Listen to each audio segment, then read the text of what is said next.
Hi everyone. Today I'm going to be talking about what's called the expanded core curriculum for visually impaired learners.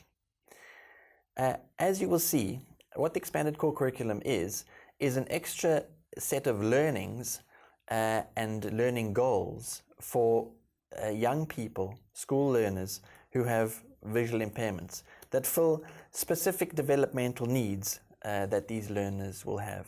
So when we talk about visually impaired learners, I'm talking about blind learners and low vision learners. In other words, learners who have little functional sight and are print impaired, and I would call them blind, braille using learners, as well as learners who have low vision, who have some degree of mobility, some degree of functional sight.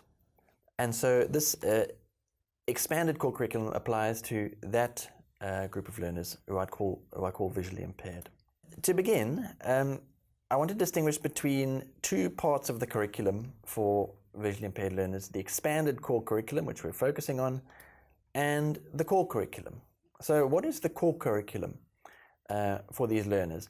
Well, when we talk about schooling, the core curriculum refers to the knowledge and skills which all learners are expected to master in order to graduate from their high schools, or to pass every year at school and to succeed scholastically. The expanded core curriculum, rather than replacing the core curriculum, it adds to it. So it's an additional set of learnings for visually impaired learners. But we might ask, why do visually impaired learners need these additional areas of learning? The key consideration here is an idea called incidental learning.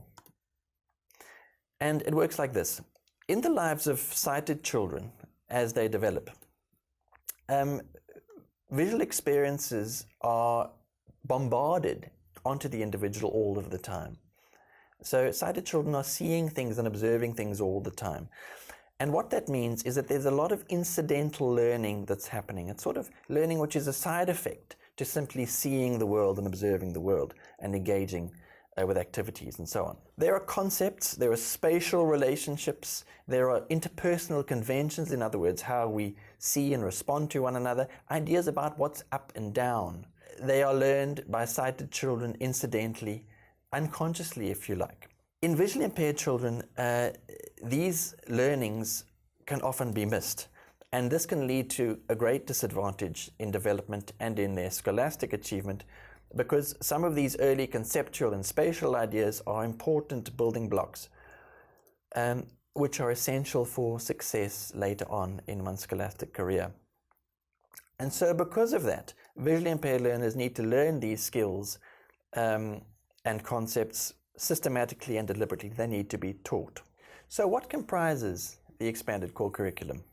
These are the 9 areas of learning which are specifically required for visually impaired learners as part of the expanded core curriculum.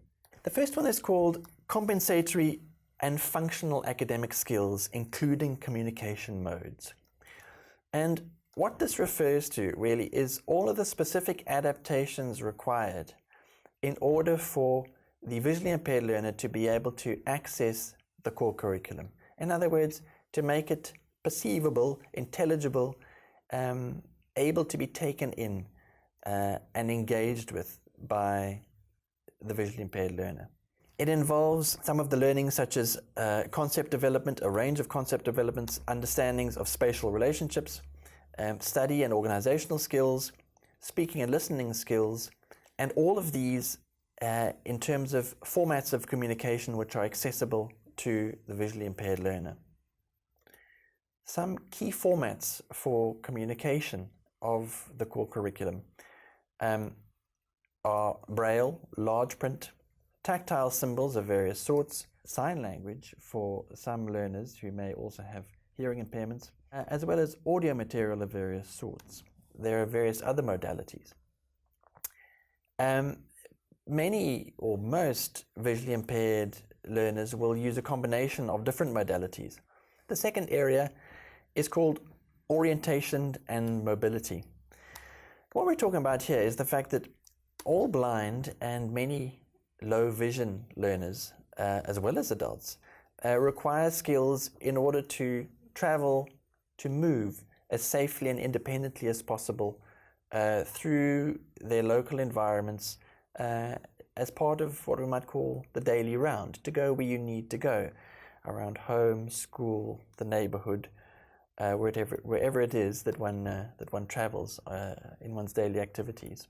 This involves learning skills which allow one to understand the environment without the use of visual cues, helping the learner to begin to orient him or herself to the environment and avoid obstacles, to keep safe without vision.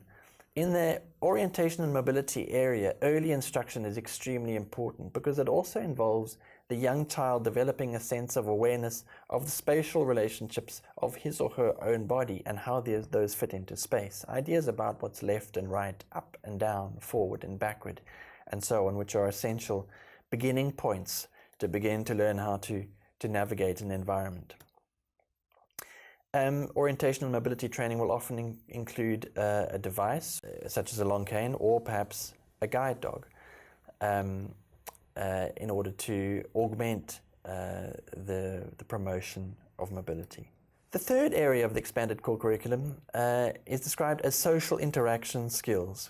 Visually impaired learners need careful and explicit instruction about how these cues work, about how we understand one another in social interaction, how we relate to one another. It's extremely important that this learning happens because the lack of these skills can lead to a risk of social isolation in children or adolescents with visual impairments, which can have negative implications for emotional life and for development into early adulthood. Fourthly, independent living skills.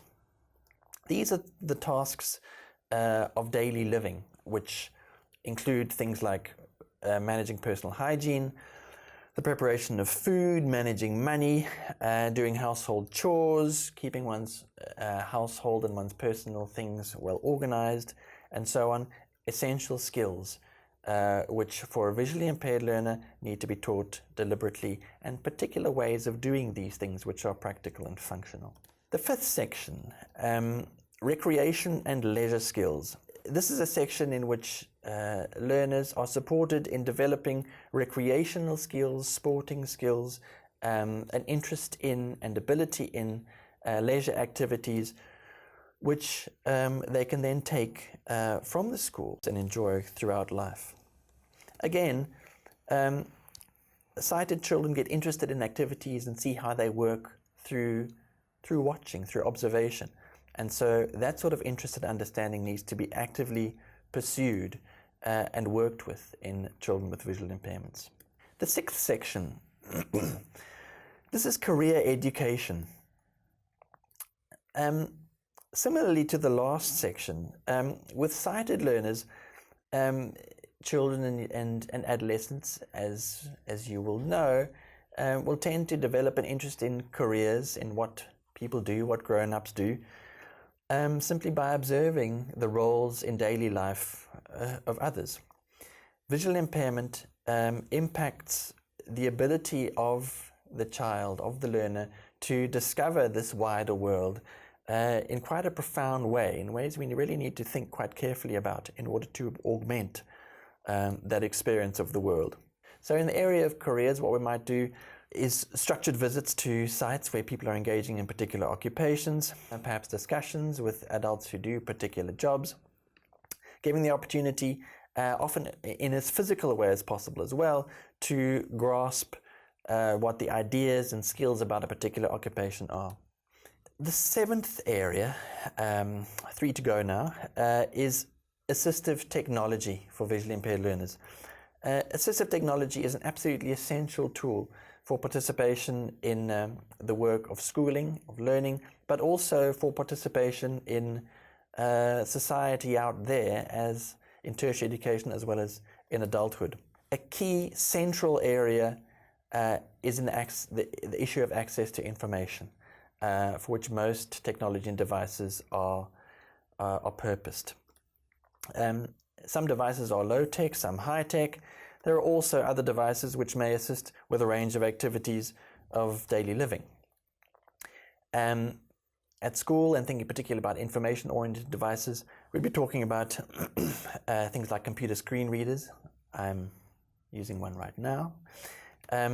Along with things like Braille displays, Braille note takers or Braille typewriters, closed-circuit television reading aids for learners with low vision, mobile phone, text scanning applications, and many, many more.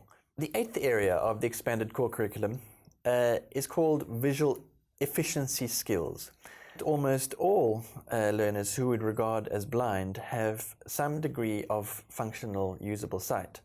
And with some support and with training, learners can be taught to use that amount of sight optimally for fulfilling some of the tasks of daily living, perhaps some of their scholastic tasks as well.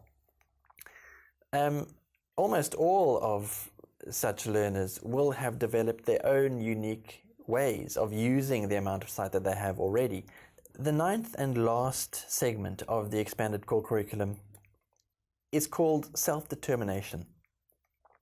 And this refers to the fact that persons with visual impairment, be they children, adolescents, or adults, are faced daily with prejudiced assumptions to do with, which often come along with pity, which communicate low expectations about their potential. So in this segment, we focus on how learners need to be supported in developing a recognition of the important contribution that they have to make to society, affirming that strongly, as well as identifying along with learners and disrupting some of the negative messaging which they may receive from experiences in the world. Again, what's very important here is the presence of successful role models in a range of professions, and I mean role models who have visual impairments, who have succeeded in one area or another of society and are able to instill that self-belief, promote that self-belief in young people with visual impairments. People with visual impairments will need the skill of confident self-advocacy in every context throughout their lives, and developing it at this early stage during schooling is crucially important. So those were the 9 areas of the expanded core curriculum. This has been a very brief introduction to expanded core curriculum, but if as teachers you have learners with visual impairments in your classes, it's very important that you study the expanded core curriculum very closely, internalize it so you can keep it in mind in the way I've just mentioned as you teach. All will benefit from that process, both yourself and the visually impaired learners that you teach.